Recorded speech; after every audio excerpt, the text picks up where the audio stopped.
رات نے کل رات کہا، کوئی ترکیب تو کرنی ہوگی، لوگ سورج کو بلا لیں نہ کہیں، اور پھر تان کے سینہ نہ کہیں مد مقابل آ جائیں، ہم سے ڈرنا نہ کہیں چھوڑ دیں سب۔ رات نے قدر توقف کر کے دھیرے سے کہا، ایک ترکیب مجھے سوچی ہے، وہ جو ایک دھیمی سی سہمی سی کرن دیکھتی ہو، وہ جو دھیمی سی ایک سہمی سی کرن دیکھتی ہو، بس اسی پر ہے نشانہ کرنا، یعنی ایک چھید جو کارندے کی غلطی سے کہیں چھوٹا تھا، یعنی ایک چھید جو کارندے کی غلطی سے کہیں چھوٹا تھا، یہ کرن بس اسی ایک چھید پہ نازا ہے بہت، آؤ اس چھید پہ ایک رات سے پردہ کر دیں، اور اس چھید میں 10 راتوں کی کالک بھر دیں۔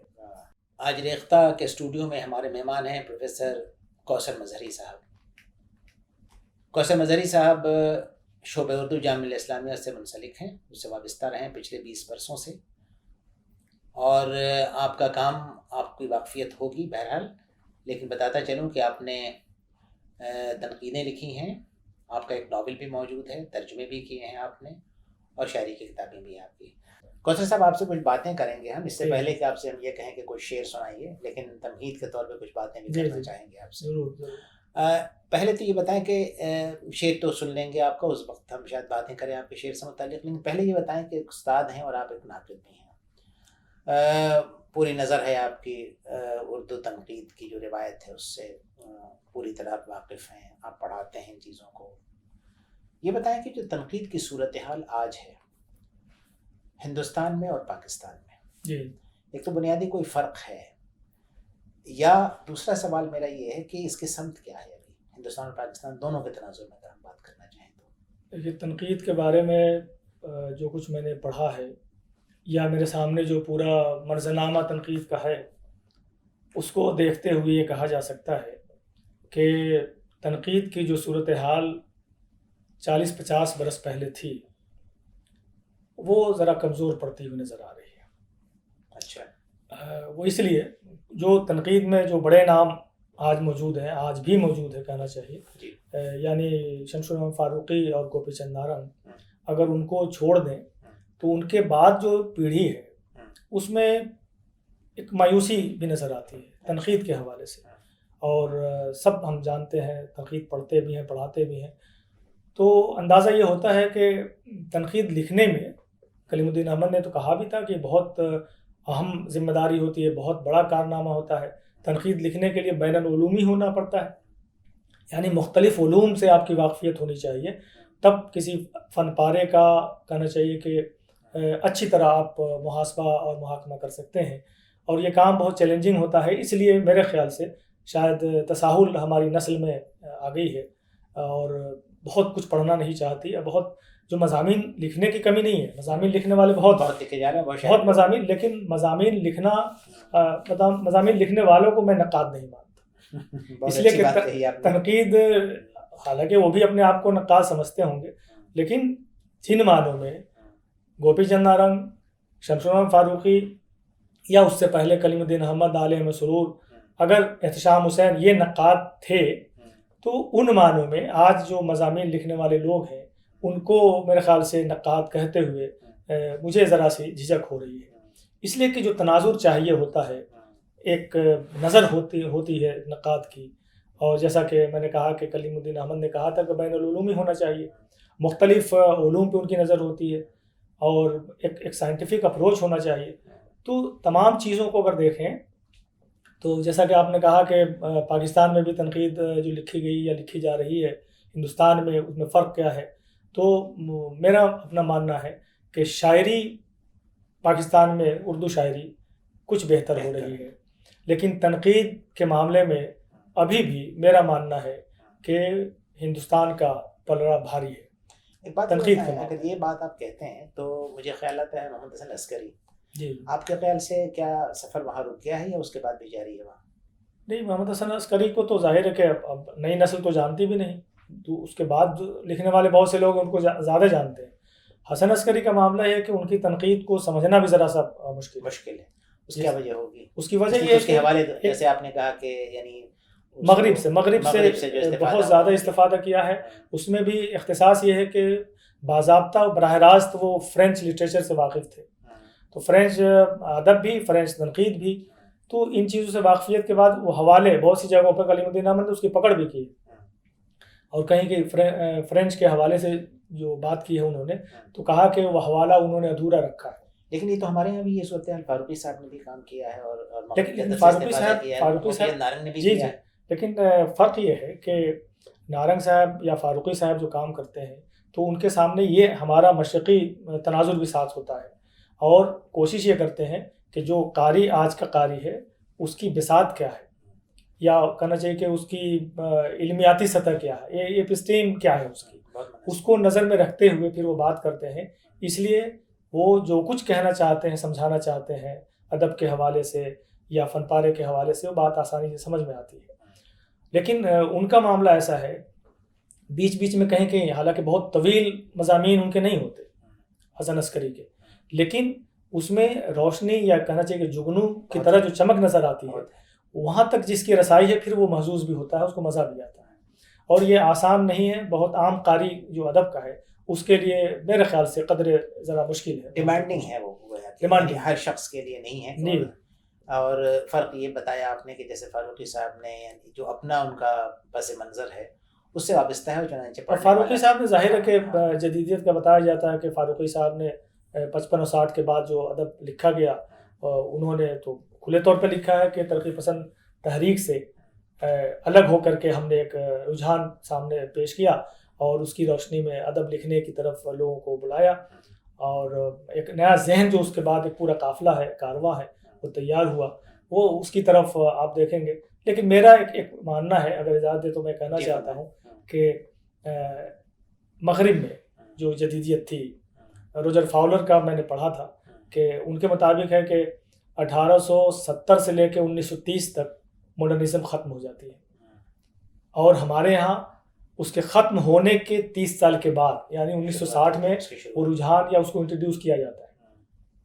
اسی کو اگر مابعد جدید کو بھی، اگر گوپی چند نارنگ نے یہ بات کہی کہ مابعد جدید کے جیسا کہا جاتا ہے کہ وہ امام بھی ہے، لوگوں نے تسلیم بھی کیا ہے، یا کہنا چاہیے کہ تسلیم کروایا گیا ہے. لیکن جدیدیت پہ جتنا زیادہ کام پاکستان میں انیس ناگی نے، جیلانی کامران نے، افتخار جالب نے کیا، سلیم احمد نے کیا، اتنا زیادہ کام جو ہونا چاہیے وہ فاروقی صاحب نے نہیں کیا. بلکہ ایک اور بات میں بتانا چاہتا ہوں کہ فاروقی صاحب نے جدیدیت کا یعنی شب خون کا جو کہنا چاہیے کہ پرچم لے کر کے، پرچم کے طور پر لے کر کے ایک بہت اہم رسالہ نکالا، اور نئے ذہنوں کو اس کی طرف راغب کیا کہ یہ کیا چیز ہے، کیا رجحان کیا ہے، ماڈرنزم کیا ہے. لیکن خود جو اپنے لیے گوشے عافیت تلاش کیا، وہ ذرا سا آپ غور کریں گے تو پوری کلاسک روایت جو ہے، یعنی میر پر جب کام کر رہے ہوں، یا یہاں تک کہ آج کے تناظر میں دیکھیں تو انہوں نے جو ناول کئی چاند تھے سر آسما جو لکھا، تو اس کا بھی پورا جو پس منظر ہے وہ پورا کلاسک بن جاتا ہے. تو اس میں آپ تضاد دیکھتے ہیں؟ تضاد ہے. فاروقی صاحب نے جو ادب تخلیق کیا، شاعری کی حد تک تو کہہ سکتے ہیں کہ وہ جدیدیت سے ذرا سا لگا کھاتی ہوئی شاعری ان کی ہے، حالانکہ لوگ ان کو شاعر تسلیم نہیں کرتے اس معنی میں کہ جس معنی میں فکشن میں جیسے کہتے ہیں کہ انہوں نے ایک ناول لکھا، بعد میں قبض زماں بھی ایک ناول اور آ گیا ہے، تو فکشن کے طور پر یا جو کہانیاں ان کی لکھی سوار اور دوسرے افسانے، اس کو لوگ تسلیم کر لیا کہ فکشن میں تو ٹھیک ہے، لیکن شاعری میں ان کا وہ مقام نہیں بن سکا جس کے مطلب کہنا چاہیے کہ مستحق ہو سکتے تھے. میں بھی ان کو فکشن رائٹر اور نقاد زیادہ مانتا ہوں، لیکن شاعری میں ذرا سا پیچھے ہے. ایک بات آپ نے کہی کہ جو نئی پود ہے، جس طرح کی تنقید ہندوستان اور پاکستان میں لکھی جا رہی ہے، اور اس کے بارے میں جو آپ نے فرمایا اس سے مجھے یہ اندازہ ہوا شاید آپ یہ کہنا چاہتے ہیں کہ نئی تنقید کم مایا ہے. کم مایا اس معنی میں کہ وہ اس طرح لکھی ہی نہیں جا رہی ہے. کم مایا تو جب ہو یا اس کا فیصلہ نہیں ہے، یعنی اس میں انفارم نہیں، بہت سطحیت کے ساتھ لوگ بات کرتے ہیں، یا کہنا چاہیے کہ نیو ٹرینڈز جو تنقید میں ہے، یا یہاں تک کہ اگر کوئی لفظ استعمال کر دیں آپ مستعار لے کر کے مغرب سے تو لوگ چونک جاتے ہیں کہ کیا چیز ہے. لیکن اس کے لکھنے والے بھی تو یونیورسٹی سے متعلق ہیں، لوگ یونیورسٹی سے، لیکن وہی میں نے پہلے ہی بتایا کہ لوگ تساہل سے کام لیتے ہیں اور بغیر مطالعہ نہیں کرنا چاہتے، اس لیے کہ کسی بھی فن پارے کو پرکھنے کے لیے جو ٹولز ہمارے ہیں، تنقیدی ٹولز ہوتے ہیں، اگر اس کا کنسیپٹ کلیئر نہیں ہے تو پھر اطلاق کرتے ہوئے بھی آپ کو دقت ہوگی. تو یہ ایک مسئلہ آتا ہے ہمارے ساتھ. اور ہماری نئی نسل میں خود ہم جس نسل سے وابستہ ہیں تو بہت کم ایسے لوگ ہیں جو اس طرف توجہ کرتے ہیں. کچھ نام لیے جا سکتے ہیں جو بہتر سمجھتے ہیں ادب پارے کو اور لوگوں کے سامنے پیش کرتے ہیں, سمجھاتے ہیں اور ادب کو مطلب اس کی تعبیر و تشریح کی کوشش کرتے ہیں. تو ایک خلا سا محسوس ہوتا ہے. کیا وجہ ہوگی کہ ہندوستان میں جو شاعری کا پس منظر ہے وہ اتنا کمزور کیوں ہے؟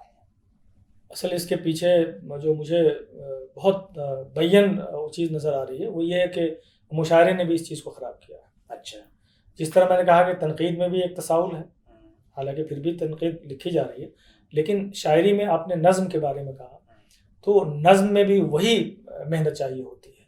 ایک تو ارتکاز فکر کی ضرورت ہے, تو ارتکاز فکر کے لیے یا نئی فکر پیش کرنے کے لیے جو جن لفظیات کی ضرورت پڑتی ہے اس سے بھی شاید ہماری نسل نابلد ہے. اور پاکستان میں جیسا کہ آپ نے کہا وہاں نظم لکھنے والے بھی بہت ہیں اور بہت اچھا سرمایہ وہاں موجود ہے. اور شاعرات بھی جو وہاں ہیں وہ یہاں جو ہمارے یہاں, معاف کیجیے گا مجھے کہتے ہوئے ذرا سا اچھا نہیں لگ رہا ہے کہ یہاں جو شاعرات ہماری ہیں مشاعرے میں جو موجود ہوتی ہیں ان کو گانے کے علاوہ کچھ نہیں آتا. اور آپ پاکستان میں دیکھیں وہاں مایوب سمجھتے ہیں اگر ترنم سے کوئی شاعرہ مطلب شعر سنانا چاہتی ہے تو اس کو ناپسند کرتے ہیں. یہ خود بھی ایک علامت اس چیز کی ہے. گفتگو کا ایک الگ موضوع ہے کہ مشاعرے کی جو تہذیب ہے, جو کلچر رہا ہے, مثال کے طور پہ پہلے آپ بابا کہتے تھے, اب تالیاں بجاتے ہیں. نہیں, میں اس کی سینسیبلٹی کی طرف, اس کی حیثیت کو شاید وہ نہیں سمجھتے کہ شاعری جو چیز ہے جو دل پر دستک دیتی ہے یا جو سنجیدہ مسائل کو ہمارے سامنے لا کے پیش کرتی ہے شاعری, اس کو صرف ہم نے یعنی محظوظ ہونے کی حد تک شعر سنا, محظوظ ہو گئے, تالیاں بجا لی اور سمجھا کہ ادب کا کام بڑھ گیا. پاکستان میں شاعری کچھ بہتر ہو رہی ہے, پہلے بھی شاعری ہو رہی تھی اچھی.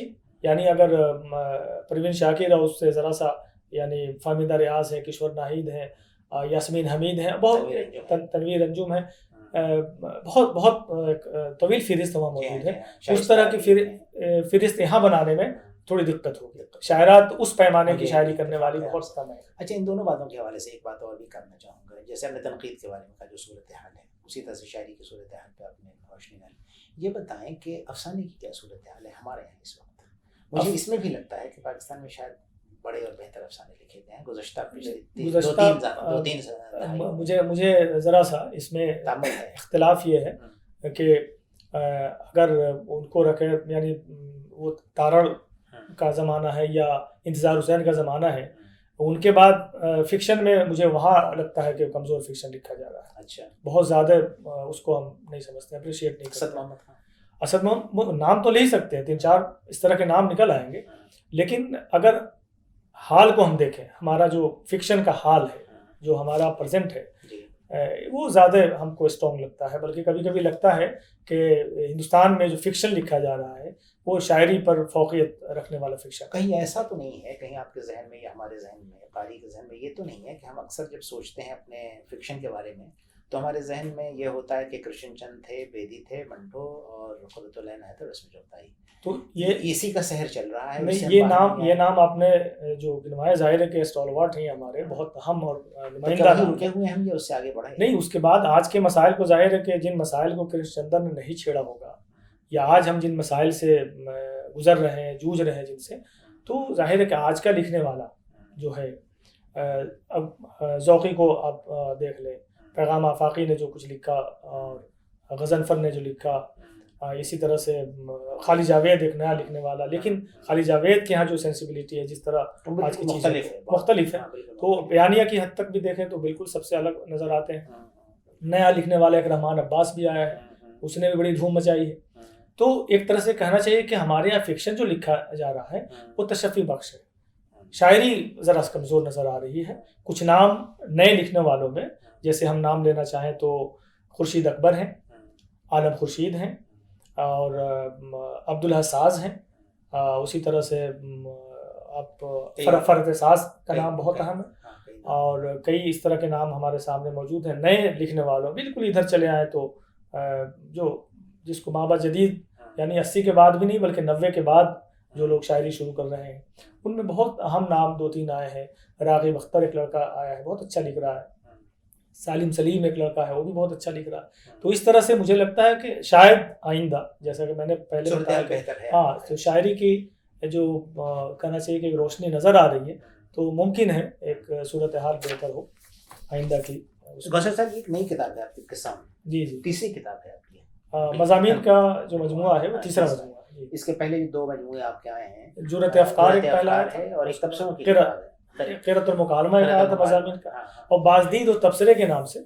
اس میں کچھ طویل تبصرے ہیں جس کو ریویو آرٹیکل کہتے ہیں, اور وہ تبصرے ہیں, اور کچھ بحث انگیز بھی اس میں تبصرے ہیں. گفتگو ہم نے کی تنقید شاعری اور افسانے کے حوالے سے, جی جی, اور جو تنقیدیں آپ لکھ رہے ہیں پچھلے گزشتہ 10 برسوں میں خاص طور پہ, جو کچھ بھی آپ نے چھاپا ہے, جی خود آپ نے یہ محسوس کیا کہ آپ کی جو تنقیدی فکر ہے جی, اس میں کوئی تبدیلی آئی ہے, کوئی رویے نے آپ کو نظر آئے ہیں, خود اپنے آپ کو ریوائز کرنے کا موقع ملا ہو ان تمام ریوائز اس طرح تو نہیں کہنا چاہیے, اس لیے کہ ظاہر ہے کہ لکھ تو بہت پہلے سے رہا ہوں, لیکن جیسا کہ آپ نے کہا 10 برسوں میں, 10-15 برسوں میں میں نے کچھ چیزیں پڑھنے کی بھی کوشش کی ہیں, کچھ مغربی چیزیں بھی پڑھنے کی کوشش کی ہیں, تو ایک تبدیلی سی محسوس ہو رہی ہے. اور مجھے جو فائدہ ایک ملا ہے, چونکہ میرا بیک گراؤنڈ سائنس بھی رہا ہے, میں نے BSc باٹنی میں کیا تھا اور کیمسٹری فزکس بھی پڑھی ہے, تو کہیں کہیں مجھے لگتا ہے کہ اس نقطہ نظر سے جب میں فن پارے کو دیکھتا ہوں تو لگتا ہے کہ ایک جیسے معروضی نقطہ نظر آپ کا تنقید میں بھی پیدا ہوتا ہے, اور 2 ٹوک بات کہنے کی مطلب طرف آدمی چلا جاتا ہے, کوئی لاگ لپٹ نہیں ہو. اور کئی ایسے لوگ ہیں جن کو میں نے ناراض بھی کیا ہے اس وجہ سے, اگر دیکھا جائے اس کی فکر نہیں کرنی, اس کی فکر نہیں کرتا, میں لکھتا رہتا ہوں بس اپنی مثال. یہ میں نے خاص طور پہ اس لیے پوچھا آپ سے کہ بہت سارے لوگ جو تنقید لکھتے ہیں وہ یکساں ہے تمام تر, جی جی جی, ابتدا سے انتہا تک یکساں ہے. لیکن مثال کے طور پہ کچھ مضامین اگر آپ پڑھیں, مثال کے طور پہ مجھے ذہن میں باقر میں تھی, جی جی, ان کے یہاں ریویژن ہے, یعنی وہ جی جی, پہلے ہے ان کے یہاں. شمیم صاحب کے یہاں بھی, شمیم صاحب کی جو کتاب تھی پہلے جدیدیت کی فلسفیہ اس سے بہت آگے نکلے. جی جی, پھر اقبال پہ انہوں نے بہت کچھ لکھا, غالب پہ لکھا, اور بہت سارے انہوں نے بہت کچھ لکھا ہے. تو ایک اگر میں سمجھتا ہوں کہ کسی شاعر میں یا نقاد میں, کسی افسانہ نگار میں اگر وہ منزلیں اگر وہ نہیں طے کرتا, تو ایک مسئلہ جو ہم گفتگو کر رہے ہیں اس میں شاید یہ بھی ہے کہ ہمارے لکھنے والے چاہے وہ کسی صنف میں لکھ رہے ہوں, مراحل سے نہیں گزرتے. اکثر ان میں سے چند ہیں جو مراحل سے گزرتے ہیں, اور ان مراحل سے گزرنے کے بعد جہاں وہ پہنچتے ہیں وہ پڑاؤ نہیں ہے بلکہ وہ ایک چھوٹی منزل نہیں, پڑاؤ ہے, وہاں سے ان کو آگے جانا ہے. لیکن ایسا ہو نہیں رہا, عام طور نہیں ہو رہا ہے. اصل کیا ہے کہ ذہنی اور فکری ارتقاء جو ہے وہ ہر آدمی کی زندگی میں آتا ہے, اور آنا بھی چاہیے. ارتقاء نہیں ہے اگر, تو جیسا کہ آپ نے کہا کہ مختلف مراحل سے گزرتے ہوئے آپ آگے کی طرف جاتے ہیں, منزل ہے یا اس کو پڑاؤ سمجھ لیجیے, منزل کی طرف جانا ہے ابھی آپ کو. تو یہ جو مرحلوں سے گزرنے کا جو ایک تو ہوتا ہے کہ دانستہ طور پر, ایک غیر دانستہ طور پر, ان نوئنگلی آپ کے اندر بہت سی تبدیلیاں رونما ہوتی رہتی ہیں جن کا آپ کو پتہ بھی نہیں ہوتا. تو وہ تو اس سے ہم واقف نہیں ہیں. وہ دوسرا قاری بتائے گا آپ کو, قاری بتائے گا کہ ہاں آپ جو پہلے لکھ رہے تھے 20 سال پہلے, اب جو لکھ رہے ہیں اس میں بہت فرق ہے.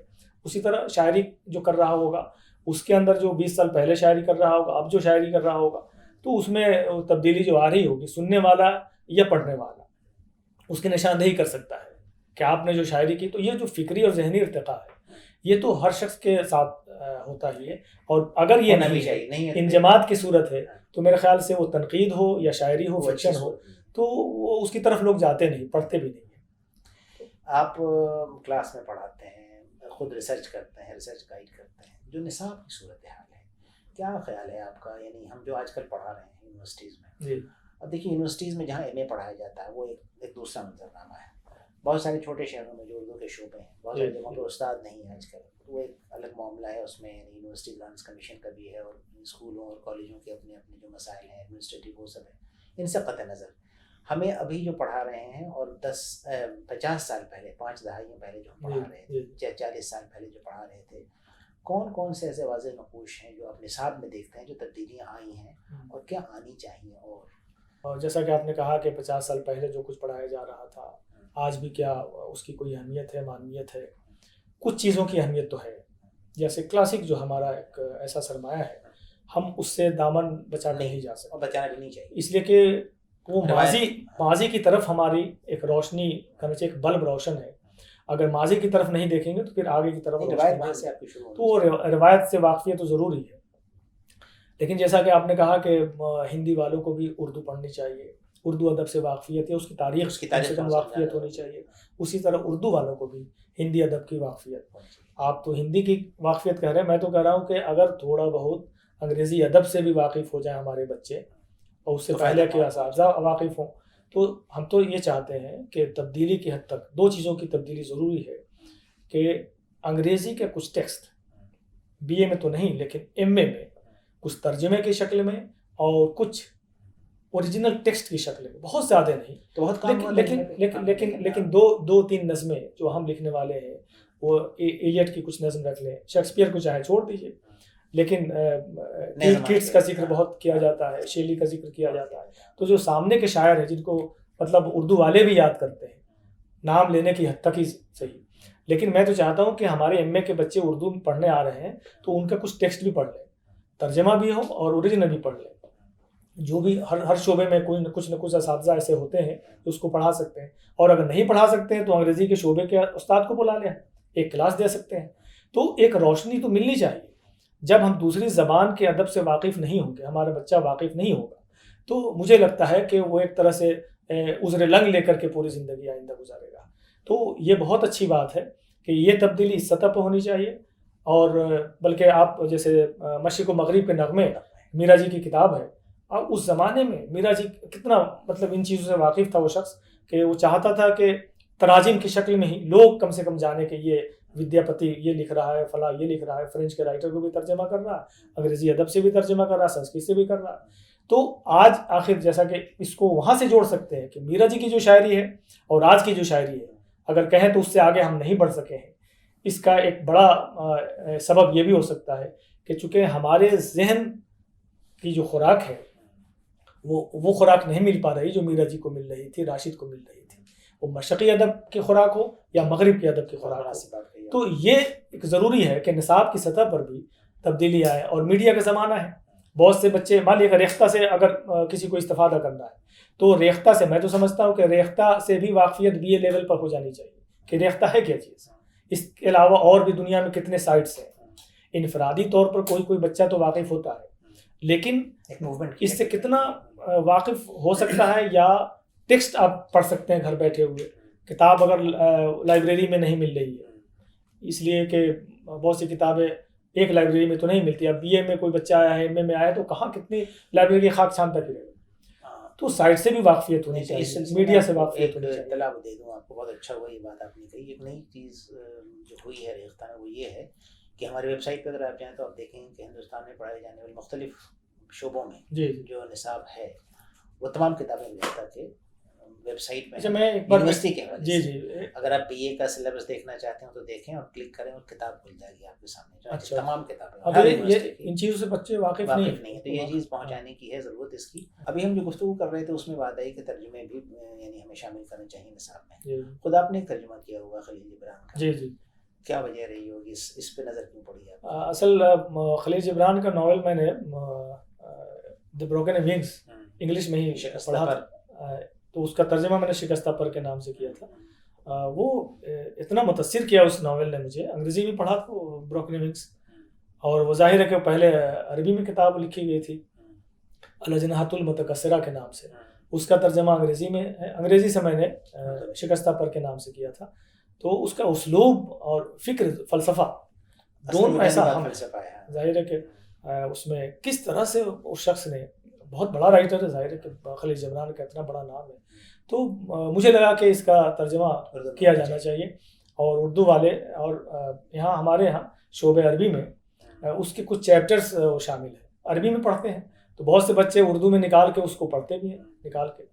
تو یہ بہت زیادہ ہم نے تراجم کے کام نہیں کیے، لیکن کچھ کہانیاں میں نے ترجمہ کی ہیں، اور ایک یہ کتاب پوری میں نے ترجمہ کی تھی، کتاب چھپی تھی. دیکھیے آپ سے گفتگو کا سلسلہ بہت طویل ہوگا، اور میرے خیال میں ہم ایک بار اور شاید ملیں گے تب بھی شاید مکمل نہ ہو گفتگو.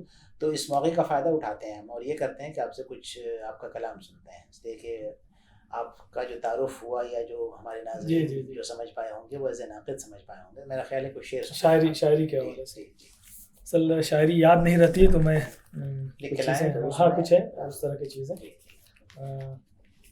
ایک شعر پہلے سناؤں کہ عجب نادان ہیں کچھ لوگ سلطانی سے ڈرتے ہیں. عجب نادان ہیں کچھ لوگ سلطانی سے ڈرتے ہیں. کئی سلطان ہیں جو میری نادانی سے ڈرتے ہیں. کئی سلطان ہیں جو میری نادانی سے ڈرتے ہیں. اور ایک شعر کہ کوئی ہنگامہ سر بزم اٹھایا جائے. کوئی ہنگامہ سر بزم اٹھایا جائے. کچھ کیا جائے چراغوں کو بجھایا جائے. کچھ کیا جائے چراغوں کو بجھایا جائے. شام خاموش ہے اور چاند نکل آیا ہے. شام خاموش ہے اور چاند نکل آیا ہے. کیوں نہ ایک نقش ہی پانی پہ بنایا جائے. کیوں نہ ایک نقش ہی پانی پہ بنایا جائے. زخم ہنستے ہیں تو یہ فصل بہار آتی ہے. زخم ہنستے ہیں تو یہ فصل بہار آتی ہے. ہاں اسی بات پہ پھر زخم لگایا جائے.